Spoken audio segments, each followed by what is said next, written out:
কাঁদতে কাঁদতে বলছে, বিপ্রভু বিপ্রভু আপনি যাবেন না,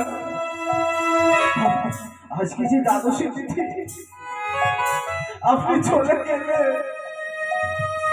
আজকে বড় অমঙ্গল হবে, আপনি যাবেন না, আপনি বসুন, আপনি বসুন, আমি দেখি আমার স্ত্রীকে গিয়ে বলি। একদিকে একদিকে পুত্র হারার যন্ত্রণা, আর একদিকে দাতা কর্ম নাম ভগবানের কাছে যাতে তার না অমর্যাদা হয়, সেই নাম বাঁচিয়ে রাখার জন্য কর্ণ দুটা নায় পড়ে গেল। কর্ণ কাঁদতে কাঁদতে ছুটে যাচ্ছে, পদ্মা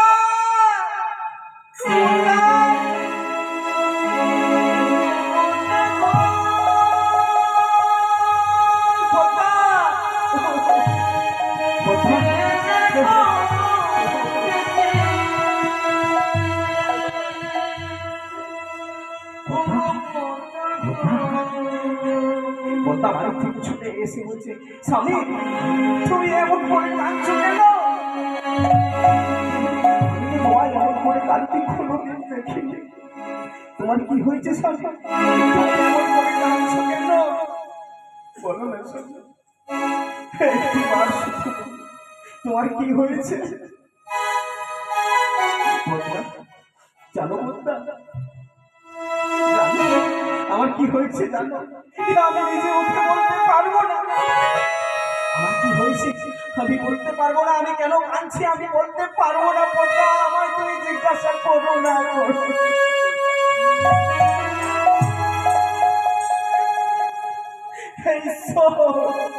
আমি শুধু কামনা করি আপনার চরণে এই জগতে আমার মতো অভাগা পিতা যেন আর কাউকে হতে না।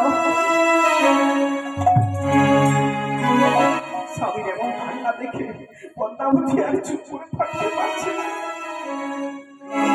বলছে, স্বামী তুমি বলো না আমার তোমার কি হয়েছে? পদ্মা তুমি শুনবে, তুমি শুনো পদ্মা, আজ প্রভাতকালে আমাদের গৃহে একজন মিত্র এসেছে, জানো সে মিত্র সেবা করতে চায়। পদ্মাবতী বলছি, আর কি এমন কথা? তোমার আমাদের বাড়িতে কতজন তো আসে প্রতিদিন, তুমি তাদের সকলকে সেবা দাও, এই মিত্র সেবা করতে চাইছে, তুমি সেবা করাও, তার জন্য তোমায় আনতে হবে না পদ্মা। এই মিত্র যেমন যেমন তেমন সেবা করতে চাইছে না, এই মিত্র কি চাইছে তুমি আমায় বলো না, সে কি চাইছে একটিবার শুধু বলো বলো বলো।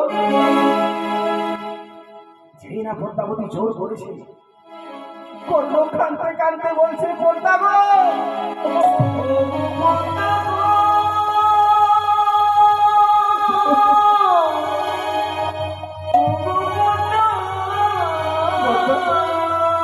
জানো বিপ্র কি সেবা করতে চায়?